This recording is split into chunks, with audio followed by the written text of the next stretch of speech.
आणि ती म्हणजे आपला आर्य सनातन वैदिक हिंदू धर्म. मग हे असं सांगण्यामध्ये अहंकार आहे का? म्हणजे आपलं तेच चांगलं आणि दुसऱ्याचं ते वाईट असं म्हणण्याचा भाग आहे का? नाही.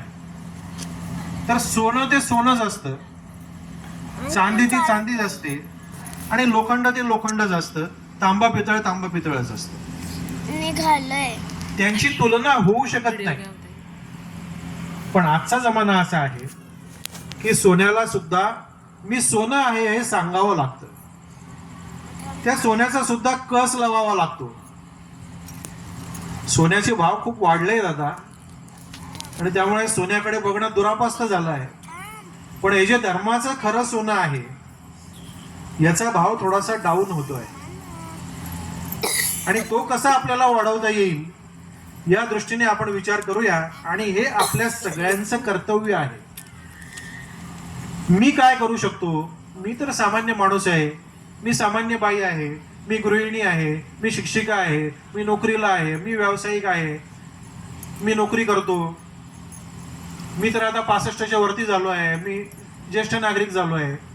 तर मी काय करू शकणार? ज्यांना काय करायचं ते भाजप वगैरे करतील, संघ करेल, शिवसेना करेल, अजून कोणत्या आर्य सनातन संस्था असेल त्या करतील, असं नाही.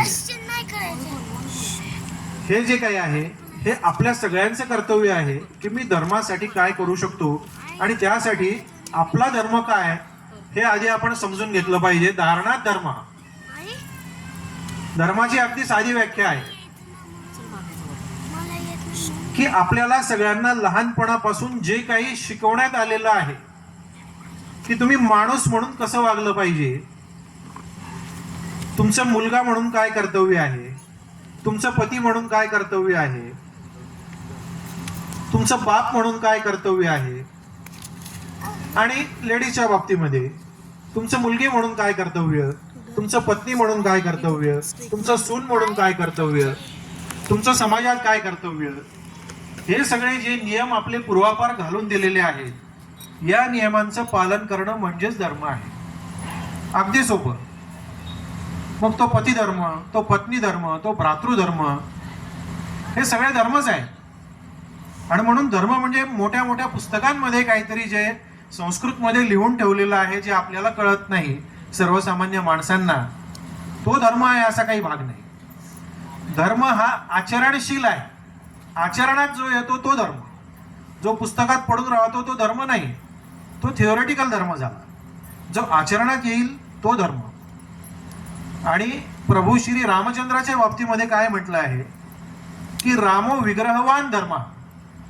म्हणजे काय की तुम्हाला जर एवढं सगळं सांगूनही वाचूनही कळत नसेल की धर्म म्हणजे काय, तर तुम्ही प्रभू श्री रामचंद्राकडे बघा.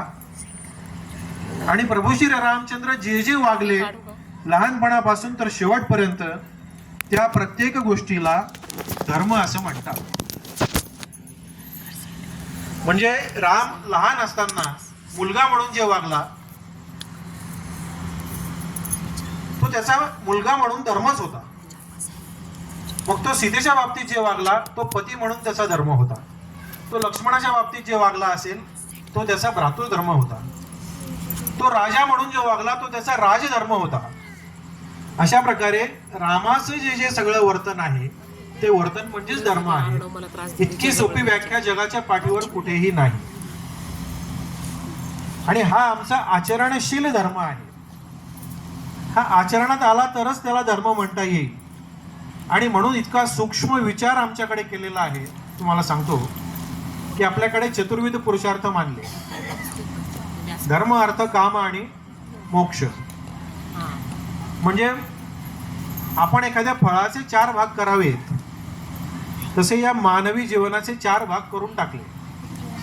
25%, 25%, 25%, 25%. 100 वर्षाचं जर आयुष्य धरलं तर याचे अजून कसे भाग केले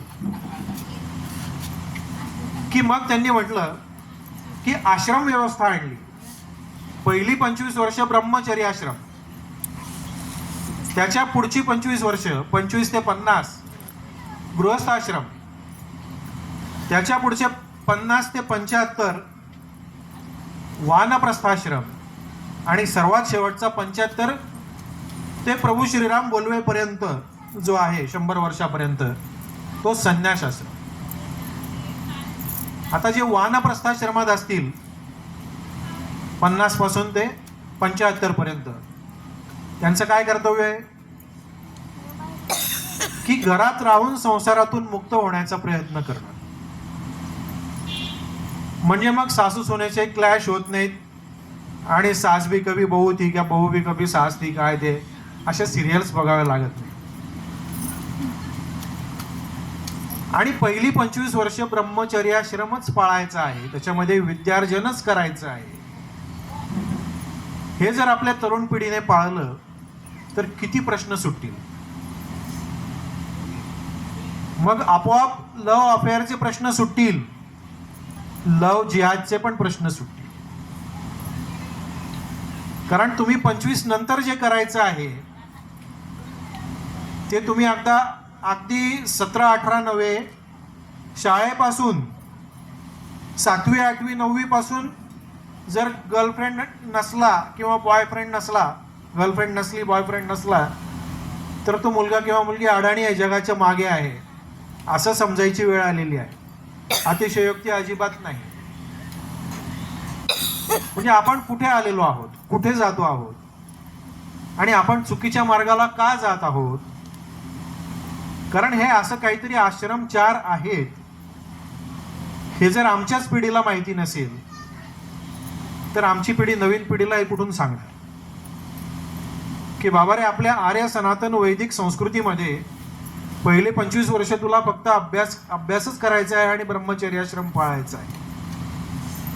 मग पुढे लग्न झाल्यानंतर सगळं आहेच. पुढची 25 वर्ष तुम्हाला आयुष्यातले सर्व सुखोपभोग घेण्यासाठी दिलेले आहेत आणि त्यासाठी संयम पाहिजे.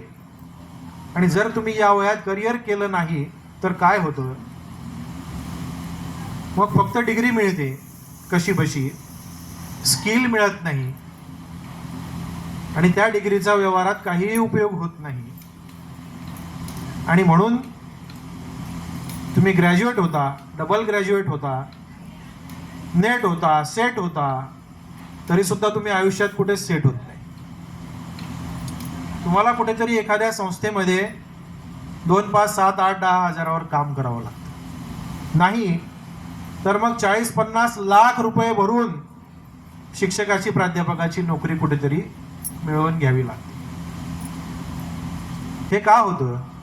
त्याच्यात एक भाग असा नाही का की तुम्ही उत्कृष्ट करिअर करू शकला नाहीत, तुम्ही चांगले डॉक्टर, इंजिनियर, CA होऊ शकला नाही, IAS होऊ शकला नाही, कारण तुम्ही दुय्यम दर्जाचं शिक्षण घेण्याचा प्रयत्न केला का? किंवा तुम्ही अगदी BA जरी झालात तरी त्याच्यात तुम्ही टॉप आलात का? कॉलेजात, युनिव्हर्सिटीत पहिले आलात का? चांगल्या परीक्षा तुम्ही क्रॅक करू शकलात का? हे सगळं करण्यासाठी तुम्हाला हे आश्रम माहिती पाहिजे. आणि म्हणून आपल्या धर्मात जी जी कोणती गोष्ट सांगितलेली आहे त्याला बाबा आदमच्या जमान्यातली गोष्ट आहे असं म्हणून चालणार नाही, तर ती आज सुद्धा तेवढ्याच प्रमाणात उपयुक्त आहे, आजही राहील, उद्याही राहील आणि येणाऱ्या काळात सुद्धा राहील. आणि म्हणून सर्वात पहिल्यांदा माझा धर्म हा सर्वश्रेष्ठ आहे ही सर्वांनी मनाशी खोडगाड बाळगा.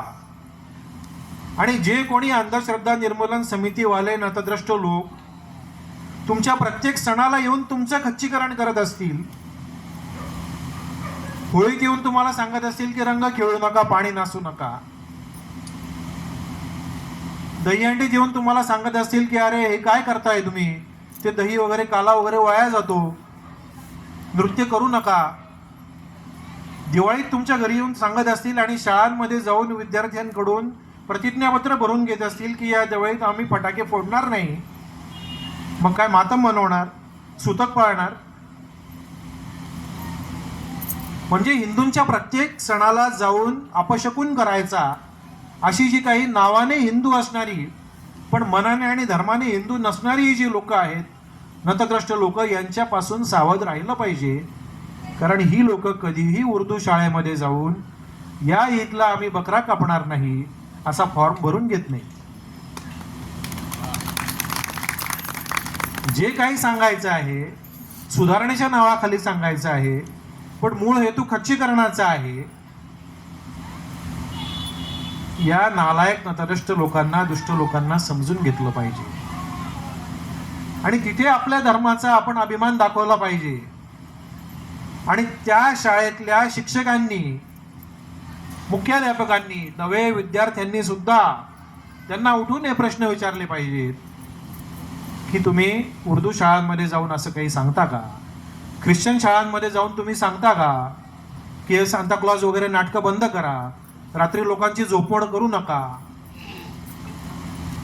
ज्यांचे पहाटे 5:30ला अजान वाजतात लाऊडस्पीकरवर जोरजोरात, तिथं जाऊन कधी सांगता का की अरे ही अंधश्रद्धा आहे, तुमच्या देवाला काही ऐकू येत नाही का? तुम्हाला काही अजानचे टाइम माहीत नाहीत का? तुमच्याकडे घड्याळ नाहीत का? तुम्हाला मोबाईलवर मेसेज टाकता येत नाही का? का दुसऱ्यांना ऐकवता? आणि काय अर्थ आहे अजानचा? अजानचा अर्थ असा आहे की जो आपल्यापैकी अनेकांना माहिती नाही, की तो अर्थ असा आहे की या जगामध्ये एका अल्लाशिवाय दुसरा कोणीही देव नाही आणि पैगंबराशिवाय दुसरा कोणीही प्रेषित नाही. म्हणजे आमचे देव सगळे बिनकामाचे आहेत. हे आम्ही ऐकत आलो आहोत गेली 70 वर्ष, 75-77 वर्ष. आम्ही कधी यांना विरोध केला नाही, कारण आम्हाला हे कोणी सांगितलंच नाही की अजानचा अर्थ इतका नालायक आहे, इतका दुष्ट अर्थ आहे की या जगात फक्त आम्हीच, फक्त आमचाच देव, फक्त आमचाच प्रेषित आणि बाकी सगळं कचरा. इतक्या दुष्ट आणि असहिष्णू भावनेने जी गोष्ट आम्हाला पहाटे 5:30ला कोर्टाने निर्णय देऊन सुद्धा बेकायदेशीररित्या आम्हाला ऐकवली जाते आणि आम्ही ऐकून घेतो. आम्ही इतक्या मेलेल्या मनाचे का झालो? का मुर्दार झालो आम्ही? गेली 11 वर्ष आमचं सरकार असून सुद्धा या गोष्टी बंद का नाही झाल्या? कारण आम्हाला आमचं धर्म भान नाहीये. आमचा धर्म किती श्रेष्ठ आहे हे आम्हाला कधी शाळांमधून शिकवलंच गेलं नाही. सनातनी म्हणणाऱ्या संस्थांच्या शाळा आहेत धुळ्यामध्ये. स्पष्ट नाव घेऊन सांगतो, धुळे एज्युकेशन सोसायटी. संघ विचाराची शाळा म्हणायचं, संघ विचाराचं कॉलेज. आणि दररोज प्रार्थना कोणती होती? खरा तो एकच धर्म जगाला प्रेम अर्पावे. तिथे सावरकरांचं गाणं नाही लागत बरं का, जयस्तुते नाही लागत. का नाही लागत? संघात काम करणाऱ्या लोकांनी तिथे आजन्म सेवा केली, रिटायर होऊन गेले, पण त्यांनी कधी या प्रश्नांवरती विचार केला नाही, याला विरोध केला नाही. आणि म्हणून जे स्वतःला सेक्युलर समजतात, म्हणवतात, असे लोक आमच्या धर्मावर एक एक पाऊल अतिक्रमण करत पुढे चालतात आणि आमचं खच्चीकरण करत चालतात. मग आपण काय केलं पाहिजे? कुणीतरी काश्मीरमध्ये आमची 26-27 लोक मारली म्हणून आपण पण त्याचा बदला घेऊन इथे 54 लोक मारायची आहे का?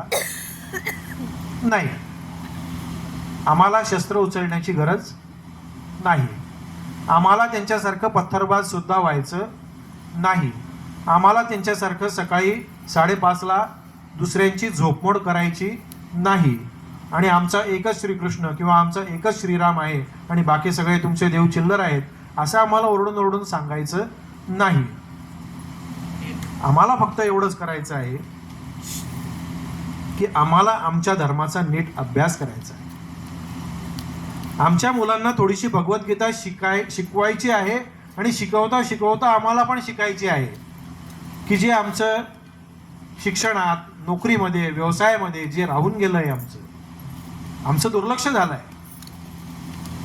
दुर्लक्ष म्हणून एक तुम्हाला सांगतो बघा, माझ्या लहानपणीची एक गोष्ट आहे. चंपाबाग नावाची एक साक्री रोडला कॉलनी आहे, तिथे आम्ही राहायचो लहानपणी. आणि तिथे सगळी घरं हिंदूंची होती आणि फक्त एक घर मुसलमानाचं होतं, पठाणाचं. एकच घर फक्त. परंतु जेव्हाही कोणता त्यांचा एखादा कार्यक्रम असेल मुस्लिमांचा किंवा त्यांच्यातला कोणी वारला तर त्यांचा एक माणूस आमच्या गल्लीच्या कोपऱ्यावर येऊन खूप जोरात ओरडायचा त्याच्या अगम्य त्या उर्दू अरबी भाषेमध्ये. 2-3 मिनिट पर्यंत त्याचं ते ओरडणं चालायचं. त्याच्यातलं आम्हाला काहीच कळायचं नाही. पण इतक्या 100-150 हिंदू घरांपैकी कोणीही त्याला कधीच अडवलं नाही की का रे बाबा तू का आलास इथे आणि तू हे काय ओरडतो आहेस दुपारच्या वेळी, शांततेचा भंग का करतो आहेस, आणि तुला काय निरोप द्यायचा तर हे एक घर आहे ना, एकच घर आहे, त्या घरात जाऊन त्या लोकांना सांग ना तू. आम्ही या सगळ्या गोष्टी सहन करत गेलेलो आहोत आणि म्हणून येताना आता पाचकंदीलमधून आलो. रस्ता 50 ते 60 फूट रुंद आहे बरं का. किती? 50 ते 60 फूट रुंद रस्ता आहे आणि आम्हाला वापरायला मिळतो आहे जेमतेम 8 ते 10 फूट. का? कारण दाढी आणि टोपीवाल्यांच्या बापाचा तो रस्ता झालेला आहे. जणू काही 7-12 ज्यांच्या नावे झालेला आहे.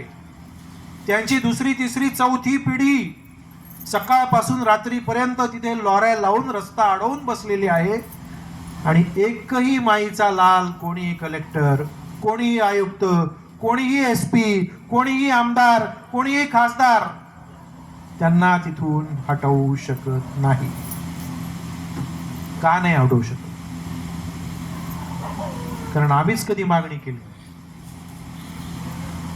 चूक आमची आहे की आम्ही कधी त्यांच्या दाराशी जाऊन बसलो नाही, आयुक्ताच्या कार्यालयासमोर जाऊन बसलो नाही, SP कलेक्टर समोर जाऊन बसलो नाही की आमचा अधिकार आहे नागरिक म्हणून आमची गाडी तिथून सहजपणे गेली पाहिजे.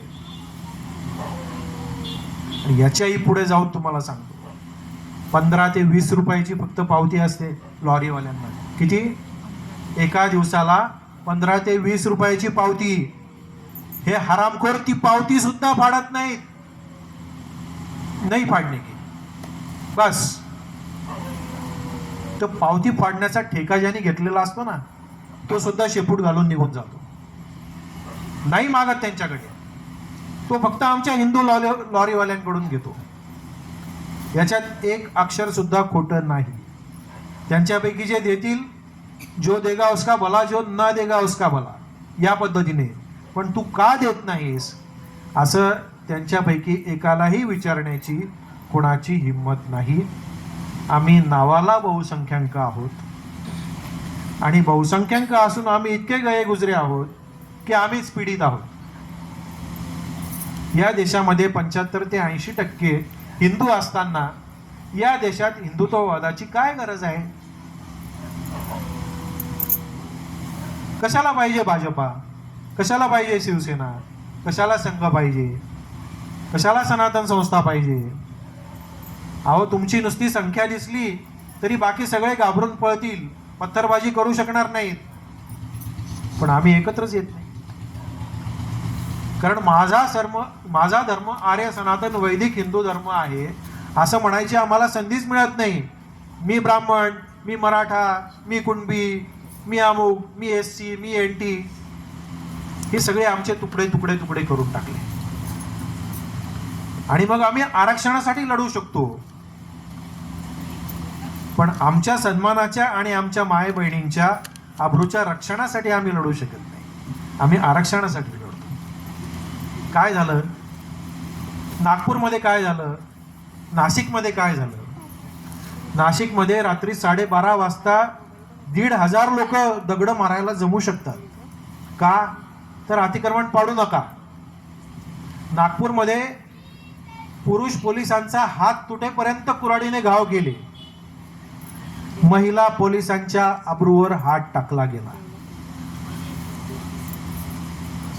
हिंदुत्वाच्या राज्यात बरं का, ज्या राज्यातली महिला पोलीस सुरक्षित नाही त्या राज्यातल्या महिला कशा सुरक्षित आहेत? इतकं अधःपतन का झालं? कारण आम्ही निवडणुकीत तर मतं मागताना जोरजोरात गाणे म्हणतो, जागो तो एक बार हिंदू जागो तो. मुख्यमंत्री साहेब, मी पुन्हा येईन वाले. आणि निवडणूक झाल्यानंतर, एकदा शपथविधी झाल्यानंतर तू कोण आणि मी कोण? मग काय चालू होतं? ईद की सौगात. कट्टर हिंदुत्ववादी राज्याकडून ईद की सौगात. का हो? जी मतं तुम्हाला कधीच मिळणार नाहीत, त्या मतांसाठी इतकं लांबूल चालन. आणि आम्ही तुम्हाला 3 वेळा लोकसभेला 3 वेळा विधानसभेला मतं दिलेली असताना तुम्ही आमची वंचना करणार का करतात? पुन्हा तेच की यांना सुद्धा दिसतंय की हे जरी आपले नाईलाजाने मतदार असले तरी सुद्धा हे एक नाहीत आणि हे अजानपासून कोणत्याही गोष्टीसाठी आपल्या दाराशी येऊन ठिय्या मांडत नाहीत. यांची एकजूट नाही. ही आपली व्होट बँक आहे, पण निवडणुकीपुरती आहे. बाकी सगळं आम्हाला लांबूल चालन करायचं आहे जसं काँग्रेस करतो. आणि म्हणून धर्म आपण शिकला पाहिजे आणि आपल्या राज्यकर्त्यांना शिकवला पाहिजे की याला धर्म म्हणतात.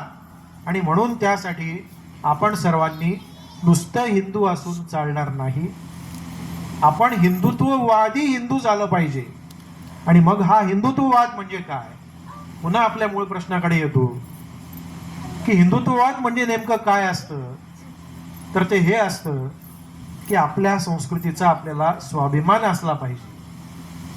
जिथे जिथे आपल्यावर अन्याय होईल, मग तो बसमध्ये असेल, रेल्वेमध्ये असेल, रस्त्यात असेल, शाळेत असेल, कॉलेजात असेल, दवाखान्यात असेल, सार्वजनिक बगीच्यामध्ये असेल, जिथे जिथे कुठे आपलं दमन होईल तिथे तिथे आपण संख्येने कमी असलो तरी आवाज उठवणं, याला म्हणतात हिंदुत्ववाद. अन्याय सहन न करणं. शिवाजी महाराजांनी जेव्हा हिंदुत्ववाद जोपासला तेव्हा किती मावळे होते हो? मूठभर मावळे होते. आणि मूठभर मावळ्यांसह त्यांनी प्रतिज्ञा करून पहिल्यांदा तोरणा किल्ला घेतला आणि मग नंतर लोकसंग्रह करत करत अनेक किल्ले घेतले. तर शिवाजी महाराज जर म्हटले असते अरे मूठभरच आहेत, मी काय करू, काय होणार आहे, त्यापेक्षा मी पण त्या औरंग्याचा चालदार होऊन जातो, शिपाई नोकर होऊन जातो, तर मग हे राज्य झालं असतं का? आज हा मंडप इथे लागला असता का? आपणही 5 वेळा डोकं टेकून कुठेतरी तुम्ही बुरख्यामध्ये आणि आम्ही सलवार कुर्त्यामध्ये राहिलो असतो. म्हणजे हिंदुत्ववाद हा आहे की जिथे जिथे आपल्याला संधी मिळेल तिथे तिथे क्षात्र धर्म दाखवला पाहिजे. क्षात्र धर्म फक्त क्षत्रियांसाठी नाही, तो पण धर्म आहे. आणि तो जेव्हा प्रत्येक हिंदूमध्ये येईल तेव्हाच तो खरा हिंदुत्ववाद म्हणता येईल.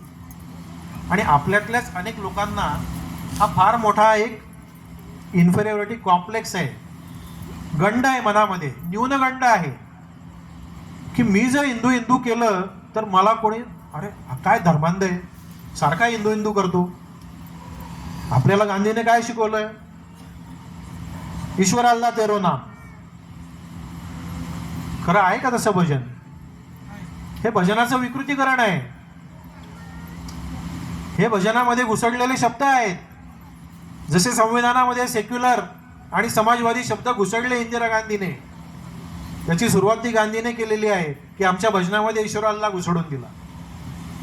पण आम्ही इतके प्रवाहपतीत आहोत आणि इतके मरेल मनाचे आहोत की आम्ही कधी त्याला विरोध पण केला नाही. इतकी वर्ष झाली तरी नोटांवरून गांधी का हटत नाही याचं पण काही उत्तर नाही. हटले पाहिजे. इतकी पोलखोल झालेली आहे की गांधी म्हणजे काय माणूस होता आणि किती पतित वर्तन होतं. सामान्य पण नाही बरं का, बिलो सामान्य, ज्याला अनैतिक म्हणता येईल अशा प्रकारचं वर्तन ज्या माणसाचं होतं त्याला आम्ही अजूनही महात्मा म्हणणार आहोत का? हा पण विचार झाला पाहिजे. तर हिंदुत्वाचा एक साधा सोपा मार्ग हा की जिथे जिथे मला वाटेल की अन्याय होतो आहे तिथे तिथे त्याला विरोध करणं, मग हळूहळू संघटन करणं आणि मग संघटितरित्या विरोध करणं, याला साधं हिंदुत्व म्हणायचं आहे. कोण आपल्याला धर्मांध म्हणेल तर म्हणू द्या, पण जेव्हा बंगालमध्ये लोक कापली गेली, जेव्हा काश्मीरमध्ये मारली गेली, तेव्हा त्यांनी विचारलं होतं का हो तुम्ही धर्मांध आहे का? हिंदुत्ववादी आहे का सेक्युलर आहे का गांधीवादी आहे? सगळे मारले गेले. जो म्हणत होता की मी काय हिंदू नाही, मी तर सेक्युलर आहे, मी तर सर्व धर्मांना मानतो, तो सुद्धा मारला गेला. आणि जो म्हणत होता की नाही मी जय श्रीराम म्हणतो, तो सुद्धा मारला गेला. मग जर वाघ म्हटलं तरी खाणार आहे आणि वाघोबा म्हटलं तरी खाणार आहे, तर मग आपण जे आहोत तसं वागा ना. न्यूनगंडाने वागू नका. कपाळाला टिळा लावायची लाज बाळगू नका. महिलांनी मुलींनी टिकल्या लावायची लाज बाळगू नका. साडी नेसण्याची लाज बाळगू नका. ख्रिश्चन लोकांसारखे कपडे घालून त्याच्यात धन्यता मानू नका. वाढदिवसाला विनाकारण केक कापू नका. दिवा पेटवायच्या ऐवजी मेणबत्त्या विझवू नका. आणि हे सगळं जर तुम्ही करणार असाल तर आपोआपच धर्माचं पालन होणार आहे. या जगातला सर्वात उदारमतवादी, सर्वांचं कल्याण इच्छिणारा जो मुसलमान या देशातल्या संपत्तीवर दगड फेकतो, जाळतो, सूर्य भोसकतो, त्याचं सुद्धा कल्याण हो, त्याला सुद्धा सद्बुद्धी देऊ, असं आमचं ज्ञानेश्वर महाराज म्हणून गेले आहेत. दुरितांचे तिमिर जावो, हेच आहे ते दुरित. पण यांचं तिमिर इतक्या सहजासहजी जाणार नाही. यांना दोन कानफटीत बसल्याशिवाय तिमिर जाणार नाही. डोळ्यासमोर अंधार आला पाहिजे तेव्हा तो तिमिर जाईल. आणि म्हणून आमच्या सरकारकडे आम्ही ही मागणी केली पाहिजे की आम्ही जर कट्टर हिंदुत्ववादी राहू नये असं वाटत असेल, सेक्युलरांना वाटत असेल, आमच्या सरकारला सुद्धा वाटत असेल, तर लवकरात लवकर समान नागरी कायदा लावून टाका. म्हणजे मग आम्हाला यांच्याशी भेदभावाची भावना येणार नाही. आज ते जावई आहेत, 4 लग्न करू शकतात. हम 5 हमारे 25 करू शकतात. आजांवर ओरडू शकतात. त्यांच्या धर्माच्या वेगळ्या शाळा चालवू शकतात. तिथला पूर्ण स्टाफ मुसलमान भरू शकतात. तिथे आमचे कोणते नियम लागू होत नाहीत. ख्रिश्चन शाळांना सुद्धा, कनोसाला सुद्धा लागू होत नाहीत. लावून टाका ना एकदा समान नागरी कायदा. तर मग या देशात खरा सर्वधर्म समभाव नांदू शकेल. आणि पुढचा महत्वाचा मुद्दा म्हणजे लोकसंख्या नियंत्रण कायदा लावा महाराज. हे आता मोदी शहांना सांगायची वेळ आलेली आहे. तुम्ही पेपरमध्ये बातमी वाचली असेल, 50 वर्षाची महिला 14वी डिलिव्हरी सरकारी हॉस्पिटलमध्ये फुकट फुकट. कोण ते सांगायची गरज नाही. तर मग यांच्या 4थ्या बायकोची 5वी डिलिव्हरी जर आमच्या सरकारी हॉस्पिटलमध्ये तुम्ही फुकट करणार असाल आणि त्यासाठी डॉक्टरांना 2-2.5 लाख रुपये पगार देणार असाल, तर मग या हिंदुत्ववादी सरकारचा उपयोग काय आहे हो? काय आपण उगीच यांचं गुणगान गायचं? पण पुन्हा मुद्दा तिथेच येतो की यांनी हे करावं असं आपल्याला वाटत असेल तर आई सुद्धा बाळ रडल्याशिवाय दूध पाजत नाही. त्या पद्धतीने आपल्याला अधिकाधिक ऍक्टिव्ह व्हावं लागेल. ते मुद्दे हे लोक बघून घेतील, नगरसेवक बघून घेईल, पुढारी बघून घेईल असं नाहीये. हे सगळे बदमाश आहेत. आणि यापैकी तर अनेक जण आता काँग्रेस राष्ट्रवादी मधून आलेले आहेत. हे तात्पुरते आपले आहेत, हे खरे आपले नाहीत. यांनी भगव्या रंगाचा फक्त मुलामा दिलेला आहे. यांचं रक्त भगवं नाही. त्यामुळे पुढाऱ्यांवर अवलंबून राहायचं नाही. जे काय करायचं आहे, आपल्याला हिंदू म्हणून जगायचं असेल, आपल्या पुढच्या पिढ्यांनी हिंदू म्हणून या देशात राहावं असं वाटत असेल, तर आपल्यालाच काहीतरी स्टेप उचलाव्या लागतील. आणि त्या स्टेप उचलणं, छोट्या छोट्या स्टेप, म्हणजेच हिंदुत्ववाद आहे. हिंदुत्ववाद म्हणजे कुठेतरी लाठी घेऊन जायचं, तलवार घेऊन जायचं, कोणाला तरी मारायचं, कापायचं असं अजिबात नाही. हे करायची गरजच नाही. आपण आपल्या घरात आधी हिंदुत्ववादी झालं पाहिजे, आपल्या कॉलनीत झालं पाहिजे, मग आपल्या शहरात, मग आपल्या राज्यात, मग आपल्या देशात आपण आपोआपच हिंदुत्ववादी होत जाऊ. आणि म्हणून त्यासाठी आपण थोडं थोडं भगवद्गीतेचं, भागवताचं वाचन केलं पाहिजे. भगवद्गीता आपण वाचतो, पण ते एक अध्यात्म म्हणून वाचतो. जाता जाता शेवटचा एक भेद सांगतो. माझ्यापेक्षा खूप ज्ञानी महाराज लोक सुद्धा समोर बसलेले आहेत, पण तरी सुद्धा एक भेद सांगतो बघा मला जाणवलेला, की फक्त आपल्याच धर्मामध्ये अध्यात्म वेगळं आहे आणि धर्माचरण वेगळं आहे. म्हणजे मी भागवत केलं, पारायण केलं, ऐकलं, कशासाठी? तर मला पुण्य मिळावं म्हणून, माझ्या ऐहिक गोष्टींसाठी. माझ्या मुलाला नोकरी मिळाली पाहिजे, माझ्या मुलीचं लग्न झालं पाहिजे, माझं गाडी बंगला झालं पाहिजे, काहीतरी झालं पाहिजे, आणि या जगातून मी जेव्हा जाईन तेव्हा मला मोक्ष मिळाला पाहिजे. या सगळ्या कामनांसाठी सकाम आम्ही हे सगळं पुण्य करतो. चुकीचं नाही, केलं पाहिजे. पण हे सगळं करताना याच्यातून माझ्या धर्माचा, माझ्या गावाचा, माझ्या देशाचा काही फायदा होतो का? मी कधी देवळात जाऊन मोदी शहा